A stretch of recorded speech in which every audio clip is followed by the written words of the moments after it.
अस्सलाम वालेकुम वरहमतुल्लाहि वबरकातुहू। तमाम सरकारी मुलाजमीन और पेंशनर्स को ताज़ा तरीन ख़बरों के साथ खुशामदीद कहता हूँ। आज की इस वीडियो के अंदर सरकारी मुलाजमीन और पेंशनर्स के लिए तीन बहुत अहम ख़बरें हैं, तो वीडियो को पूरा एंड तक लाजमी देखिएगा। अगर आपको वीडियो अच्छी लगे तो लाइक और शेयर कीजिएगा और चैनल को सब्सक्राइब करना मत भूलिएगा, क्योंकि यहाँ पे आपको ऐसी ही इंफॉर्मेटिव वीडियोस रोज़ाना की बुनियाद पे मिलेंगी।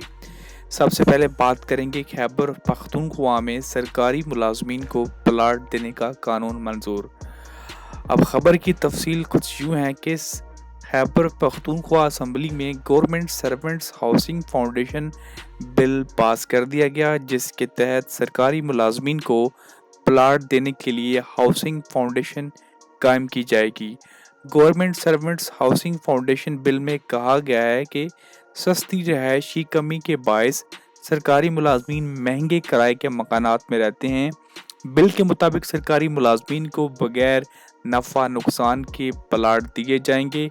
इस मकसद के तहत गवर्नमेंट सर्वेंट्स हाउसिंग फाउंडेशन के लिए फ़ंड और वफाकी और सूबाई हुकूमतें ग्रांट्स की शक्ल में फराम करेंगी। बिल में कहा गया है कि फ़ंड के लिए मुलाजमीन की तनख्वाहों से माहाना कटौती भी की जाएगी। अगली खबर है जी, वज़ीर आला सिंध ने सरकारी जामियात में डायरेक्टर फाइनेंस की तनख्वाहों में इजाफे की मंजूरी दे दी है।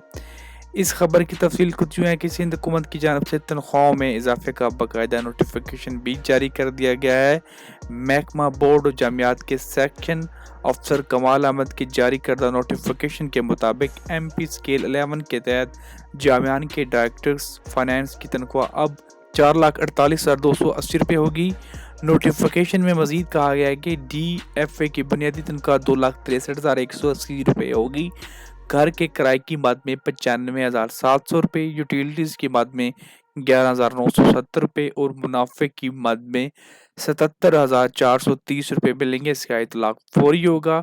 याद रहे, chairman Sindh HEC professor doctor Tariq Rafi ने एक समरी में वज़ीर सिंध को अरसाल की, जिसमें कहा गया था कि वफाकी तौर पर चार्टर्ड जामियात पंजाब और खैबर पख्तूनख्वा के सूबों में डायरेक्टर फाइनेंस को BPS 7 में मुस्तकिल बुनियादों पर तैनात किया जाए। अगली जी खबर है पेंशनर्स के हवाले से और बहुत ही ज़्यादा इम्पोर्टेंट खबर है। वो ये है कि जी financial assistant to the family of a civil servant who dies while in service. तो इस एक नया नोटिफिकेशन जो कि 27 अगस्त को इशू किया गया है, उसमें एक क्लैरिफिकेशन आई है कि जो सर्वेंट जो वाइल सर्विस डाइड हो जाता है, कौन से उनके फैमिली मेम्बरान से जिनको एक पैकेज फाइनेंशियल असिस्टेंट पैकेज दिया जाता है, उनमें कौन कौन से फैमिली मेम्बर आ जाते हैं, और आया फैमिली मेम्बर्स को दोबारा जब वो यहाँ पे सरकारी जॉब्स दी जाएंगी या नहीं दी जाएंगी, उस हवाले से क्या अपडेट है।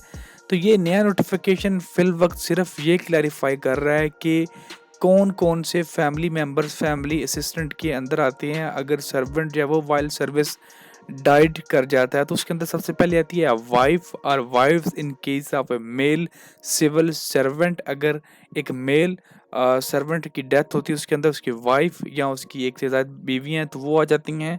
अगर एक फीमेल है तो उसका हस्बैंड। और नंबर 3 पे था children of the deceased civil servant in case of son below the age of 24 years and unmarried daughter. तो अगर उनके बच्चे हैं तो 24 साल से छोटे उसके बेटे, और बेटियां अनमैरिड अगर गैर शादीशुदा हैं तो बेटियां। नंबर 4 पे है जी physically mentally handicapped children of the deceased civil servant without considering their age. अगर किसी को मेंटली कोई इशू है, फिजिकली कोई प्रॉब्लम है किसी बच्चे को, तो उनके अंदर एज की कोई भी डिस्क्रिमिनेशन नहीं की जाएगी, वो किसी भी एज में इस पैकेज के अहल होंगे। अब इस पैकेज की क्या तफसीलात हैं वो ऑलरेडी मौजूद हैं, जो कि फरवरी 2024 में एक नोटिफिकेशन आया था जिसके अंदर क्लैरिफाई किया था कि अगर बेसिक पे स्केल है 1 से 4 तक, तो पहले था 5 मिलियन जो कि कम करके 3 मिलियन कर दिया गया था, और जिनकी बेसिक पे स्केल थी 5 से 10 उनको 3.5 मिलियन, 11 से 15 के स्केल वालों को 4 मिलियन, 16 से 17 वालों को 4.5 मिलियन, 18 और 19 के स्केल वालों को 6 मिलियन और 20 से ऊपर वालों को 7 मिलियन का जब वो यहाँ पे रिवाइज रेट दिया जाएगा।